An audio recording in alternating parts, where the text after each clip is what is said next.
Hello everybody, I am your DukeMuRL. So first and foremost, it's very late.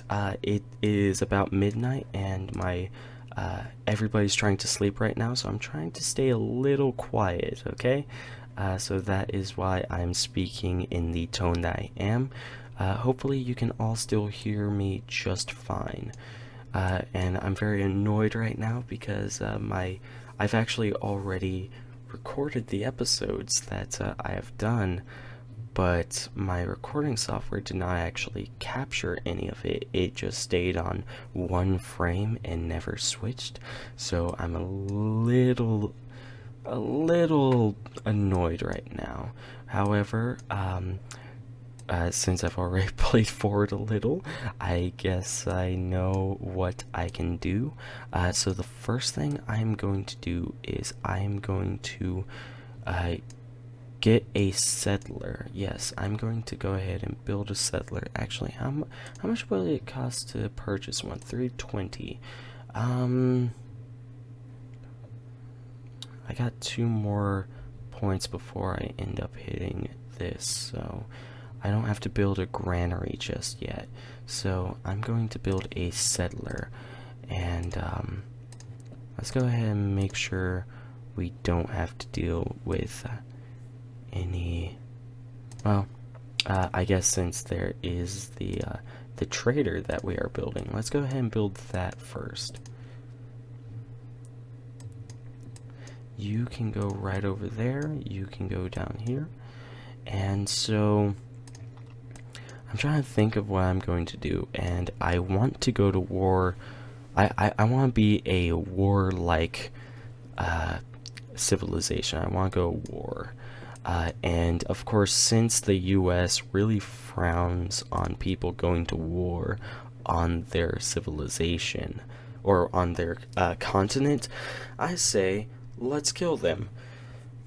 They will be the first to die by my hands, but that's gonna have to wait until we are a bit stronger. And the best time for us to worry about that is once we get, where is it? This ironworking, because the Legion are our strongest forces, and if you see that right there, they have a melee strength of 40.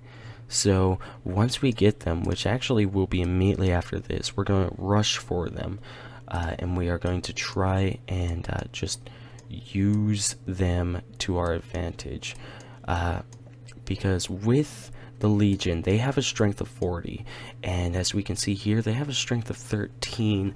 Assuming we can rush towards the Legion and get them before they get walls, we should be able to destroy them real quick, but we need a staging area. So I thought about settling a city right there, close to where the copper, the marble, and the citrus are. The other option, however, is to take Jerusalem, to go ahead and go to war with Jerusalem, take them, and then we can stage from there. It's a bit closer, and if we end up choosing there, which is still an option, the problem is we have all of this force that we have to deal with, so actually getting over to them is a bit of a problem. I'd much rather, even if there is forest over here, there's probably more open land over here that we can attack from, so I'd much rather use that. So let's take a look around. Let's get back to building that settler. And actually, you know what? No, never mind. Not much of one. Let's instead build a few warriors. I want to try and take Jerusalem. Oh gosh, but the problem is Jerusalem has a defense of 24, so we'd need like 6 warriors in order to take them, and that's quite a few turns. But let's go ahead and build a trade route over to Jerusalem in order to get a road to them. I'm unsure if I talked about this in the last episode, but if you send a trade route somewhere, the trade route actually builds the road. So you don't need a, what do you call them? A worker in order to build roads anymore. The trade routes build the roads. Yeah, sure. Whatever you say, good old uh, Roosevelt, whatever you say. Okay, so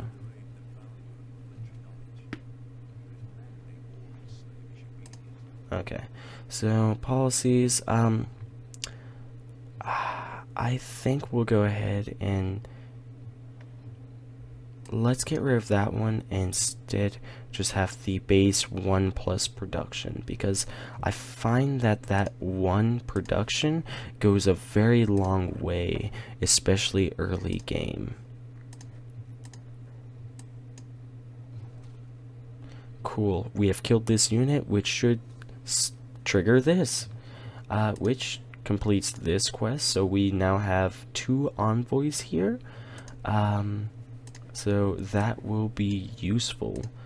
Let's see, what should we aim for next? Probably state workforce. Unit maintenance reduced by 1 gold per turn per unit. During the beginning stage of this game, I don't think your units actually cost anything. So there's not much of a point in taking that yet. So let's go for the early empires. Which is a good idea since our civilization is about to reach 6 as well, so that's cool.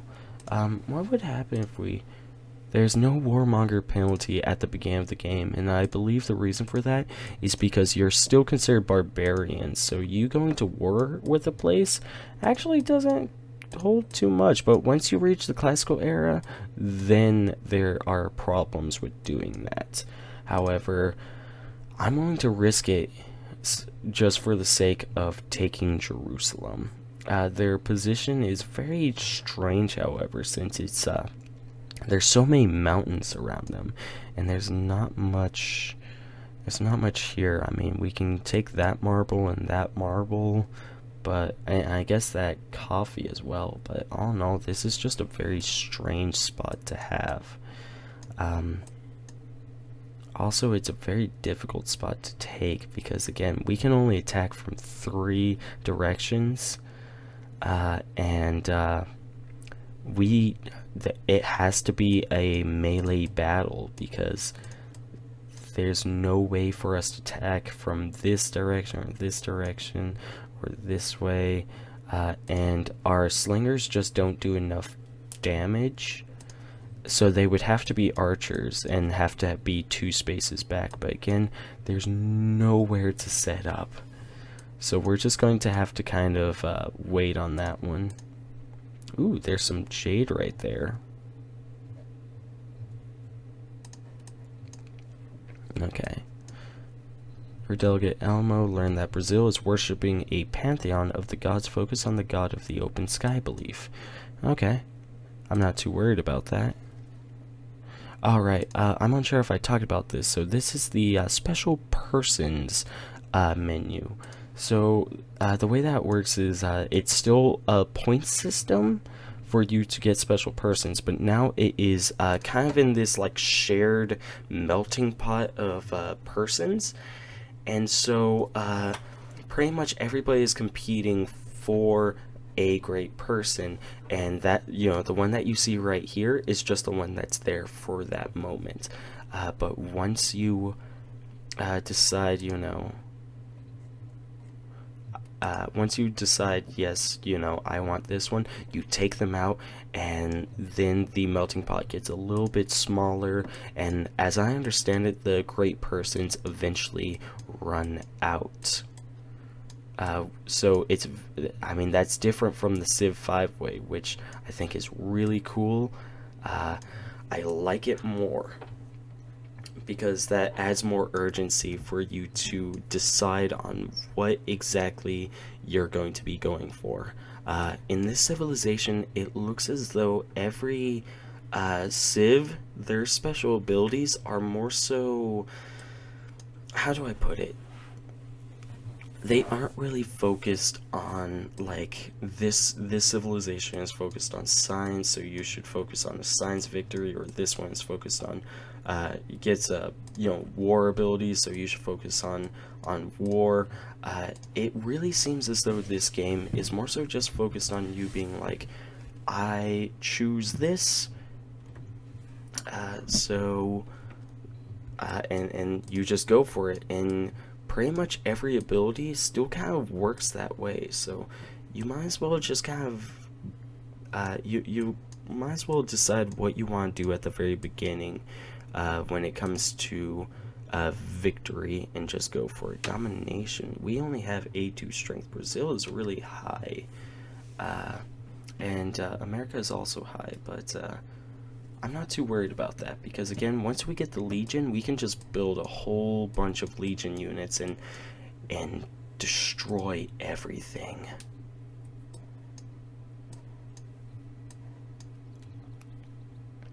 So let's take a look around. You, warrior, I just want to heal up. Oh, hey, we have found Hong Kong. Construct an encampment district. Well, good for them, because that's going to be the first objective that we do. Because if there's one thing that I've found, it is that the production bonus from industrial or military city-states is very useful. It is the most useful thing that you can come across, because extra production means that you can finish everything a little bit faster. And when that comes, when you're going towards a military like state, that's amazing.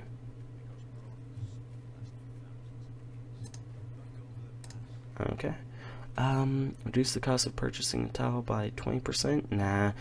Production towards settler plus 50%. Again, that sounds great, but we're just going to keep this production in all cities, because whenever you settle a new city, that extra production goes a very long way, and is actually probably more important. So let me see. Unit maintenance reduced by 1 gold.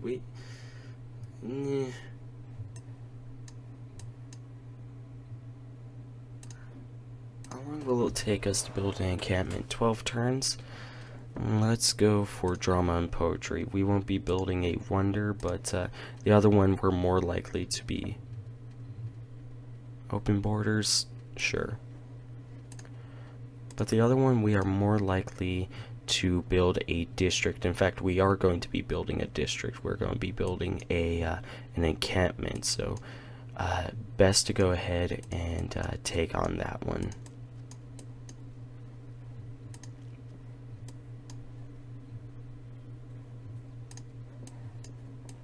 So our settler's almost done, and I think now I might actually set my settler down here where we can get this sugar and jade. It's close to Brazil, but I want to take claims to this land before they can, because this land is a lot less likely to be claimed, and Brazil will be a little mad about it, but I frankly do not care, because I don't want Brazil on this country, on this continent either. So where to build our barracks? That's the next question. So oh, hold on. What exactly is everyone working? These guys are working that jungle, that forest. Okay, so I think we'll set up our encampment on this hill over here, this plains hill over here.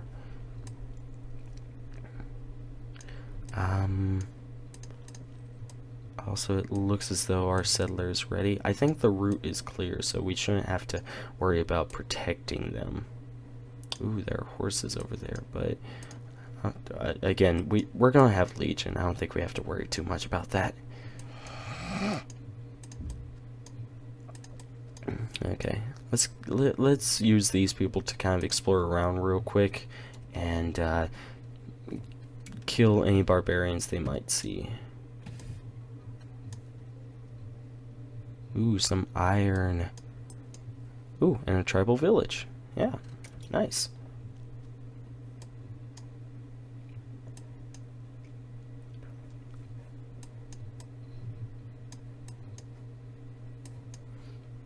So Let's kind of move down a little. Let's see what we can find around this area, because I want to know how I should stage this if I decide to go after Washington. And if there's one thing that you should know, it's better to make sure that you can take them in one fell swoop, because if you cannot, then they will be more likely to build defenses and keep you from, conquering them, because they have said defenses. So it's better to go ahead and just wait on conquering them for a little bit and make sure you can do it in just one big swoop. So the good news is that the river is on that side, but they're surrounded on almost every side besides 2 by river, which means that it'll be a lot harder to take them. However, the river is on that side, so if we stage from this right side over here, it should be a bit easier, hopefully.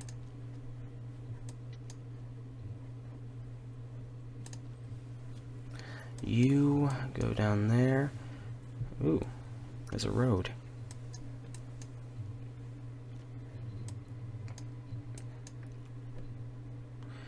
Alright, I forgot about that tribal village. Let's take that, I suppose.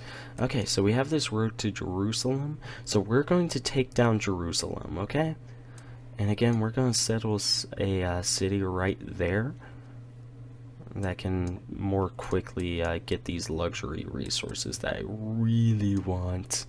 I really want them. Yeah, I guess just keep on following. Oh, whoops, that's not what I meant. You move up twice, and now you are there. So you set up right there, and then on the next turn we will settle you. What's down here? It looks like there's a road down here, but I don't know where it leads, which means that there's a trade route.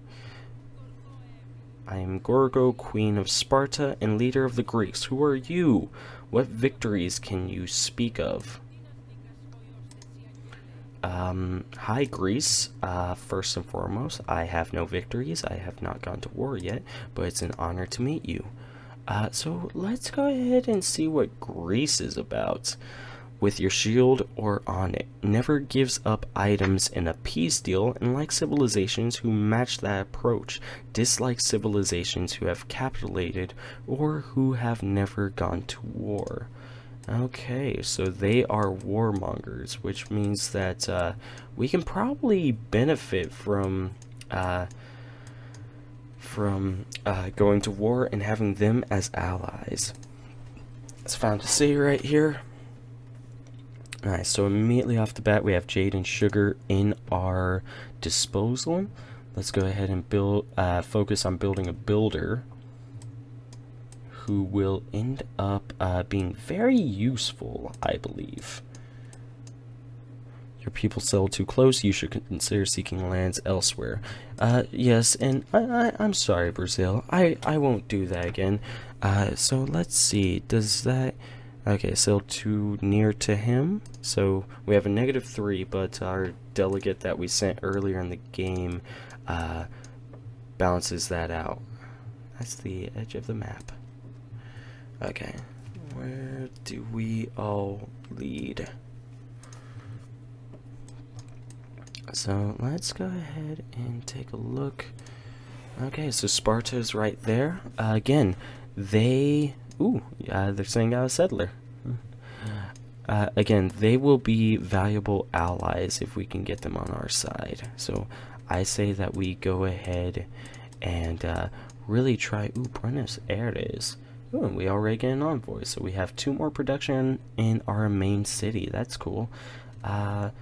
Alright, once you get 3 envoys in there, as long as you have more envoys than everyone else, you get this little bonus. So, Buenos Aires unique bonus. Your bonus resources behave like luxury resources, providing 1 amenity per type. Wow. Okay, yeah, we're going to have to keep Buenos Noches as a permanent ally. Recruit 1 great general. Yeah, I'm on it. I'm all over that. Yeah, because that ability is amazing.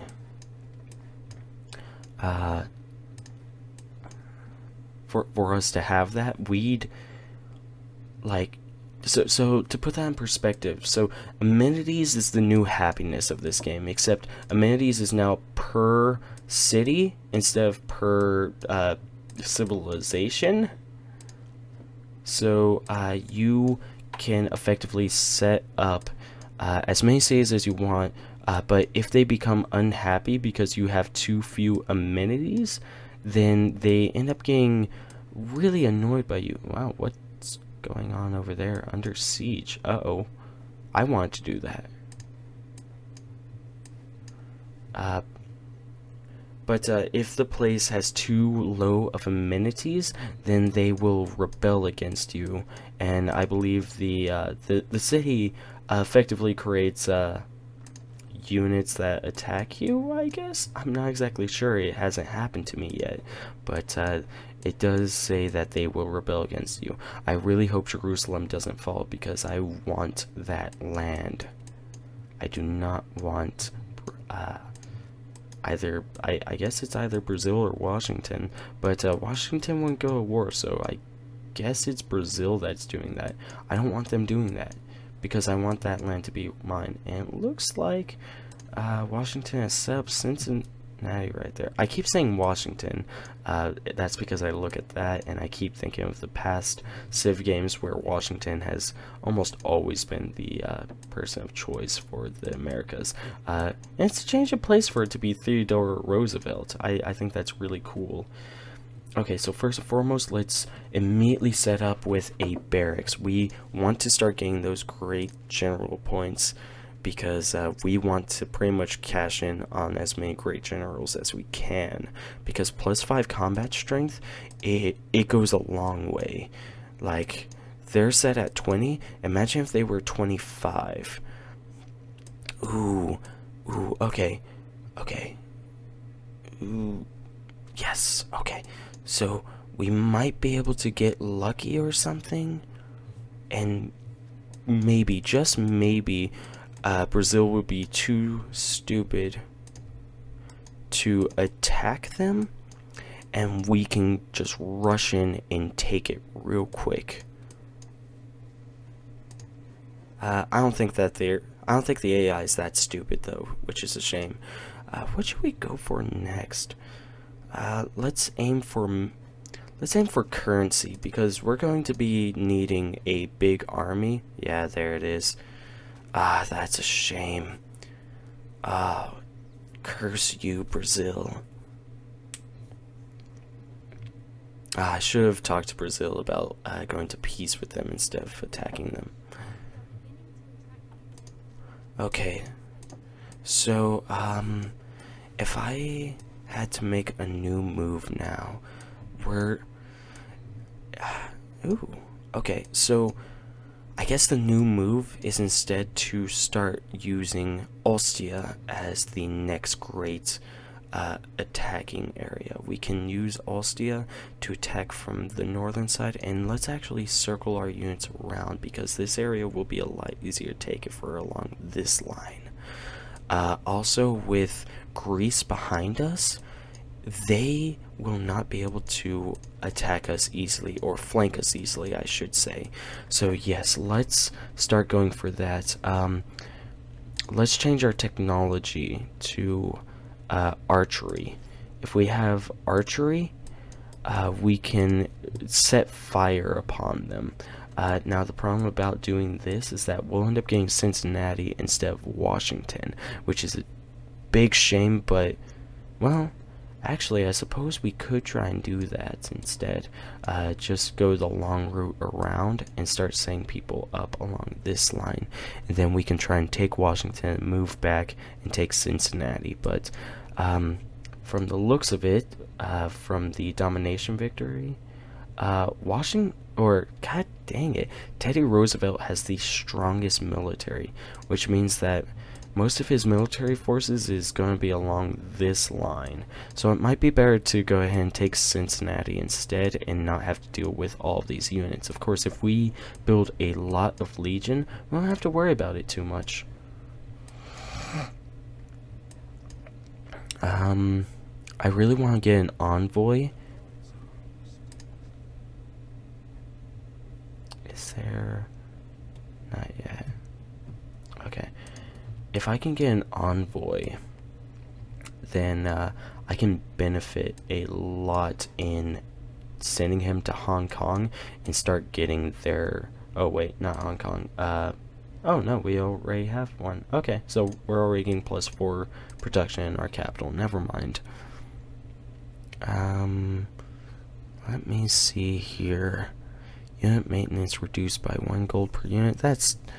I mean, we don't have to worry about that yet, but let's go ahead and do it anyways. Well, the Legion do cost 2 gold per, so I guess that's a reason to have that. And it looks like you are ready to do your thing. Let's... I don't want to send down there. Here, let's transfer him over to Ostia. Yeah, let's transfer him to Ostia and then trade to Cincinnati from Ostia. I think that will be a lot more useful of a move, because then we can have a road connected to Cincinnati.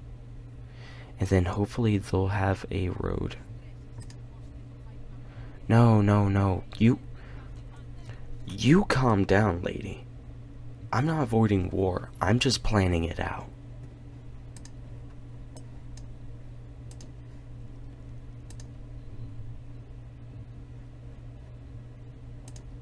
Yeah, they aren't going to accept a delegation from us with so little respect right now. So let's just ignore that for right now.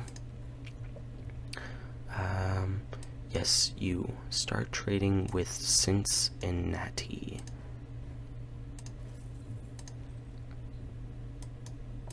And my warrior, I want to send up here so that once we can upgrade him to a Legion unit. Oh, it looks as though Brazil is starting towards. It looks like they're starting towards Cincinnati. So let's get these people down here over to Ostia so that once we have archery we can upgrade them as well. And I really want to focus on getting Legion once these barracks are built. Yeah, so we are setting up for war, people. We will hopefully be able to start up our war in the next episode. Again, we're going to try and take Cincinnati from them by force. And hopefully we can take it. And then force them into a quick surrender where we can regroup and then go after Washington. So let's try building up as many Legion as we can. And then again, we're going to go for currency next. What be going on?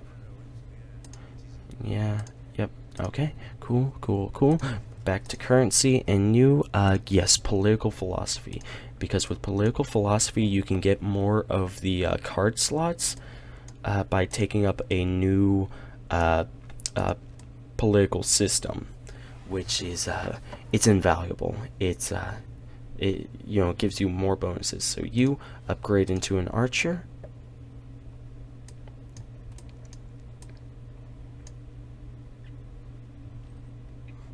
You upgrade to Legion, upgrade to Archer, upgrade to Archer. And you might be saying, why don't you just build new units? Why upgrade these old ones? And the reason for this is because it is cheaper. So if I were to purchase a Legion with gold, it would cost 440, and Archer 200. It's much better to just go ahead and upgrade old units that you have at what, like a fourth of the cost. Over here would be, 3/20ths of the cost. Yeah, you might as well just go ahead and do that instead. So with that, I say that we go ahead and start setting them up over here maybe. Yeah, Yeah, but yeah, let's go ahead and do that.